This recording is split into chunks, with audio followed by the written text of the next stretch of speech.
Hey fellow YouTubers, how are you? Welcome back to Not So Sunny Florida. Welcome to Conundrum Contingencies. I'll be your host. My name is Reverend Garland Davis, and we're glad to have you. I just wanted to get some shots of some local wildlife, and one or more of these birds might be in the local crock pot very, very soon. I know I was supposed to do a show on video games, but haven't really had the time. So now I'm going to do a show on how to redo your line once you run out of line on your fishing poles. Now, I want to encourage you to not be afraid to buy a used pole or something like that just because there is no line on it.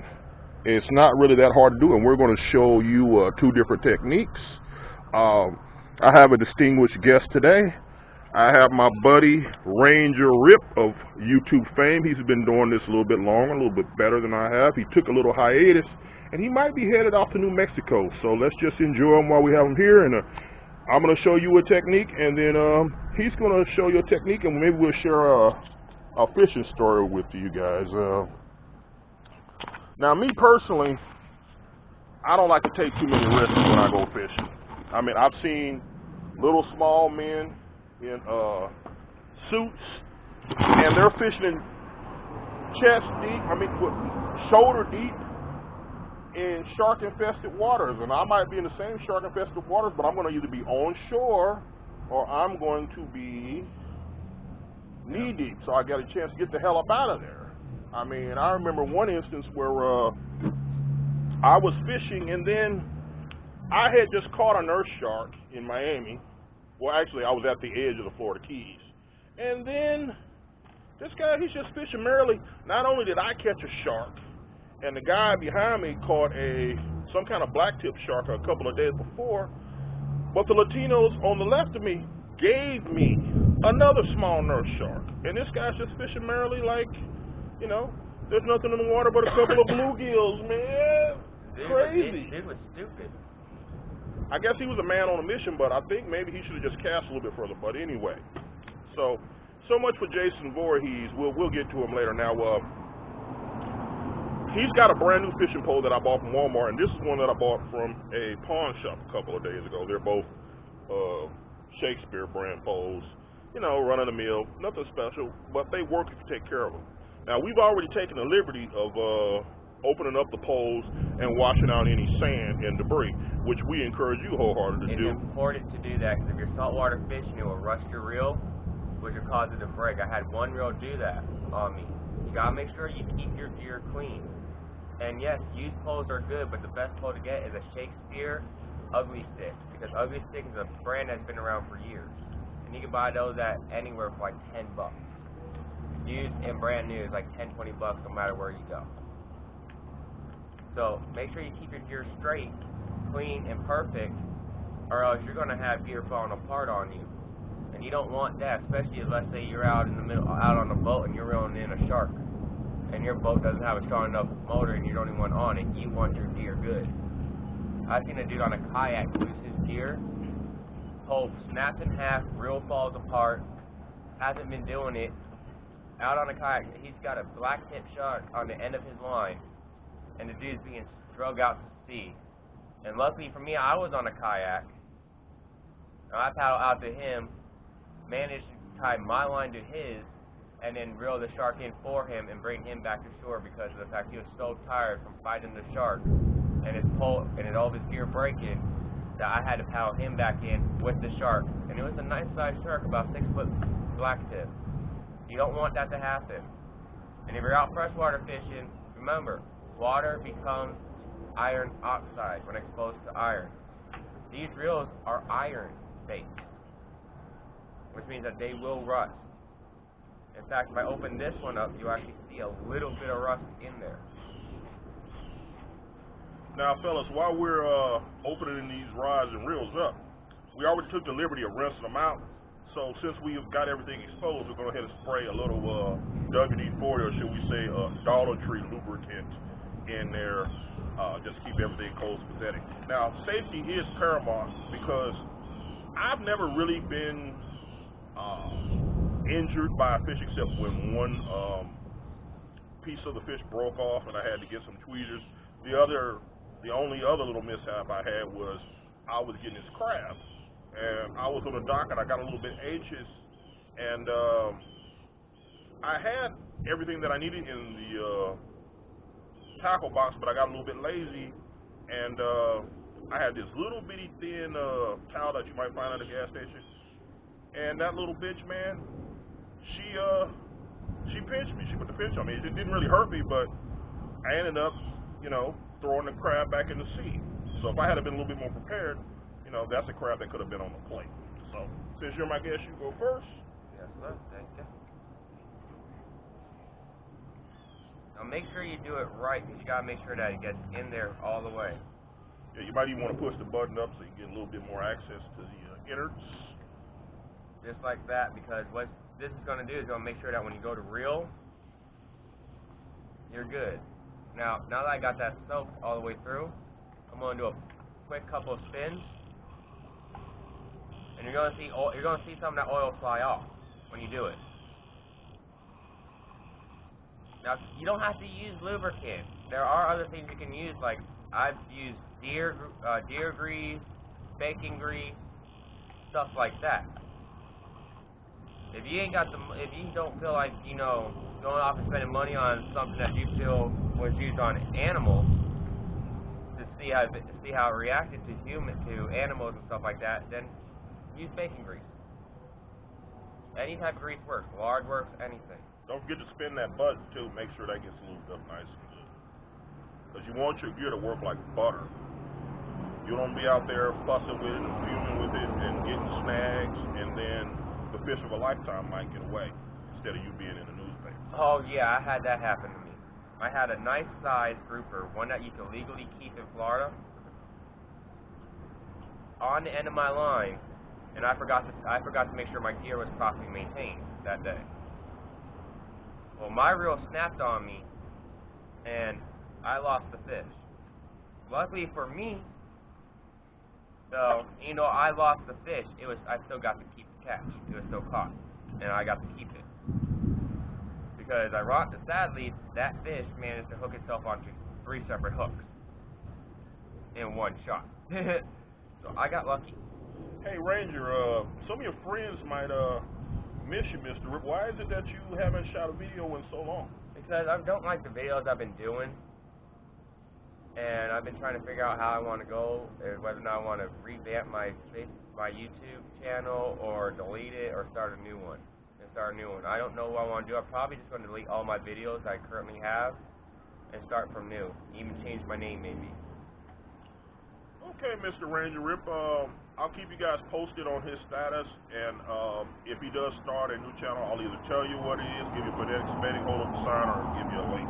I've never posted a link per se except on my About page, but we'll let you know about the status of Mr. Ranger Rip. Now, this is important, okay? It doesn't really matter what kind of knot, that you tie when you restart the line. What's important is that you go through all the loops and that you have all your ducks in a row. That'll save you some frustration, and that'll keep you from cutting the line early. All you need is any kind of knife or some kind of wire pliers, and that'll be a pair of scissors will work, or a lighter, and that'll be pretty much all that you need to get started. So, okay, so you take the line. Now, in technique number 1, we're going to take a bowl or a pot, and then we're going to put water in it so that it will spin. Because I've seen a lot of people, and they'll try to redo the line, and it'll be flopping around on the ground, and that's resistance that you don't need, and that's also dirt. So we've got some 15-pound test line, and one of them is 20. This is Hurricane, 900 yards, cost me about $8. That's not really that good of a price, but I was in a pinch, and there was a local fish store a tackle store about 4 blocks up the road from where I was fishing, and I just got stuck. So that's why you want to have extra line in your tackle box, so that you want to pay exuberant price like I did when I bought this. But it's good line. It's a little bit pricey though. So what we're going to do is we're going to go up through all these eyelets, and then we're going to come down through the top. Then we're going to tie a little knot, and then we're going to start spinning and reeling it in. Okay, so here we go. I mean, you could break your line in half if you got a pole that comes apart, but that's just extra work, so I say just do it this way. So, go through this eye, then through the next eye, until you get to the bottom. Hope you guys are picking that up.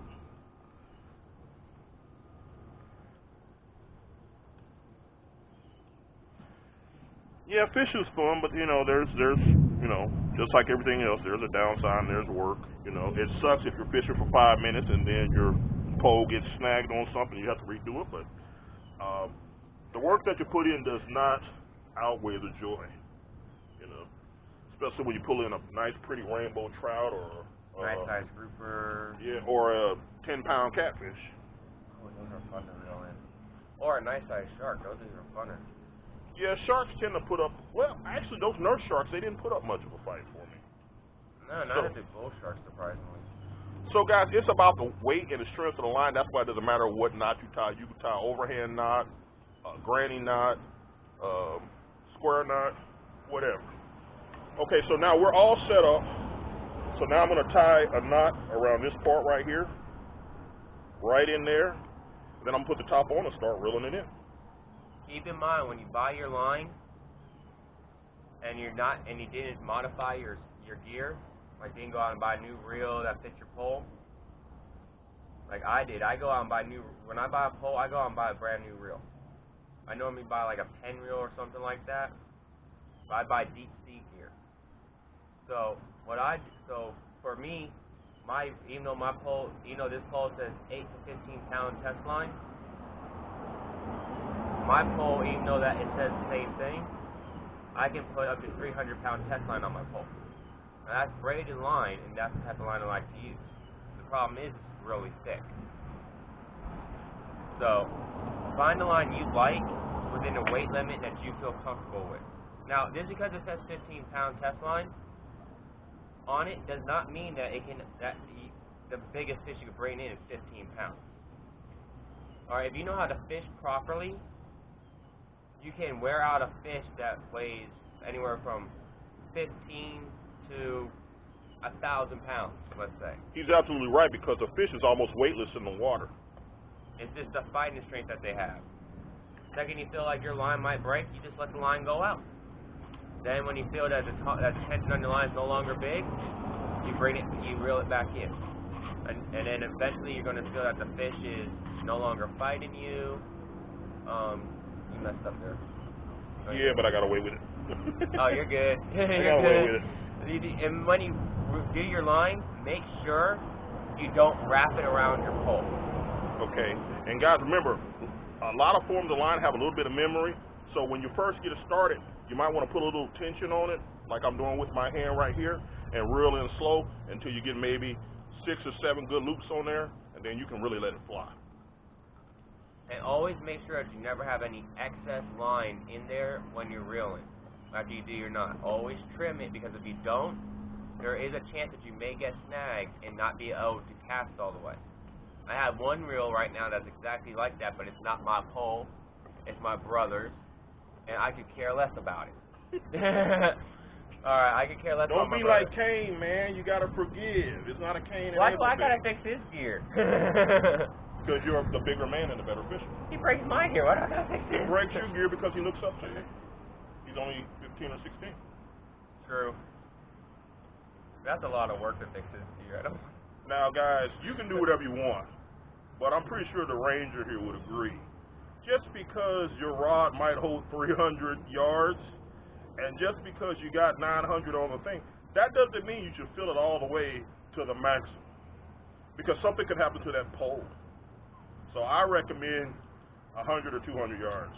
Plus. The best way to do it, especially if you have one of these thin caster reels, which is what this is called, is don't go past this little piece right here. This little cap part. Stay like right there. Get a close up on that so they can see what the hell you're talking about, man. say, give this spot right here, you only want to fill it up to, you have like 10% of it, you have like 10% left. Because if you notice that gap there, that little gap, when it drops down like that and you're reeling, you can get line up into here, and thus you will have to completely and utterly take your reel apart in order to fix it. Because at that point in time, it's either cut the reel and throw it away and use a new one, or take the 5 hours to a day it takes to take it apart, fix it, and put it back together right. Hey, Mr. R.I.P, can you grab the camera and give them a close-up so they can see how easy this thing is spinning in the water? Yes, I can. Thank you.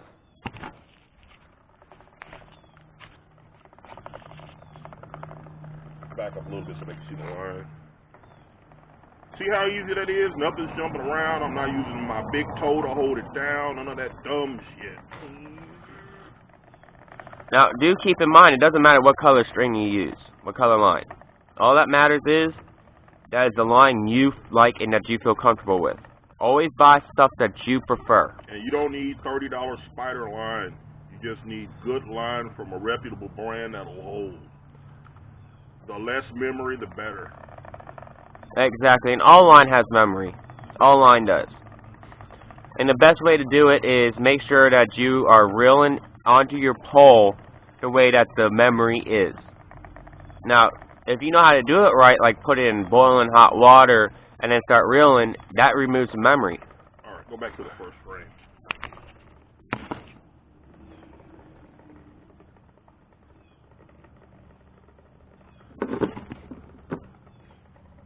So make sure you always use what you prefer. Alright, I think I've got about enough on this one. And then I'm going to cut this. There's a little piece sticking out from my original knot. Of course, I'm going to cut that off. And now we'll show you technique number 2. Always carry lighters, matches, and a good pocket knife in your tackle box. Save you some grief. And in some states, you can even carry your firearm with you when fishing. Yeah, here in Florida, we're allowed to open carry, as long as you got a valid license. And it's important to find out if your state allows that, because you never know when you might pull something up that might be too big for you to fight or to deal with and too dangerous for you to mess with. Or you might run up on Cornholio and his desperados, and they might want to take your gear, your catch, or maybe even you. Definitely make sure you are safe at all times when out there doing these sports. Alright, now we're going to show you guys the two-man method for, I suppose you could use a toilet paper roll if you were really creative. Okay, he said his preference for redoing a line is to use a pencil or a pen and a roll. So now we have some 15-pound Zeb, 500 yards. And, but I'm only going to put about 100 on there. Yeah. Okay. Give it away, give it away, give it away now. Here's your end. Alright, now, for my knot, I use just a standard box slip knot. And the reason why is because if I ever got to take this line off to change it, I see how thin that line is and clear that is? If I ever got to take it off to change it, I don't have to worry about fighting with my reel to take it off. All I got to do is just pull the line and it comes off. So I'm going to set that up. Wait. You might want to go through that. Oh yeah, and go through this if you have one. Me, I normally forget to do it, so I have to like completely take apart my reel to do it again. That's the Bubba method, y'all. That's the I'm too drunk to remember what I'm doing method. And then again, Forest method. Yeah, that's the you in the redneck backwoods area method. He said it, I didn't. Well, I did grow up there. I'm from Kansas City. I don't know what you're talking about. You know exactly what I'm talking about. How do you know what I know, S.A.? Because you're from Kansas City. Oh, okay. We all know Kansas City is just as bad as Lakeland, Florida. Let me give you a little slack. Okay. Well, I just messed up that knot slightly. It's too loose. So when you do that, which is why I hate these reels, you just trim it, like so. Then you trim a little bit more off so we can get a fresh knot in. See, I like Ranger Rip. He's not afraid to fail. I like him already. Better to do it right the first time. Everybody knows about Murphy's Law. Yeah, you always want to make sure it's always right the first time. Because there's nothing worse than casting and it only goes out so far, and then you have to hand feed it. That's, oh man, that's... Yeah, I've done that on several poles. It's highly annoying. It's always a pole I never set up. And it's just like, I don't have time to do all that all the time. Get the lead out, Grandpa. It's getting ready to rain. Rain, rain, go away. Come again another day. Alright, now I'm going to trim this line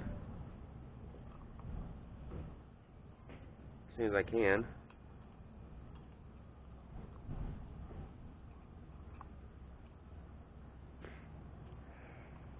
Can I see your knife for a second? Yeah. Or, Good never old mind. Swiss Army knife. Now, as you can see, I can just pull part of this right here. See how that is? I can just pull this knot, if I wanted to, and take it apart. Back up.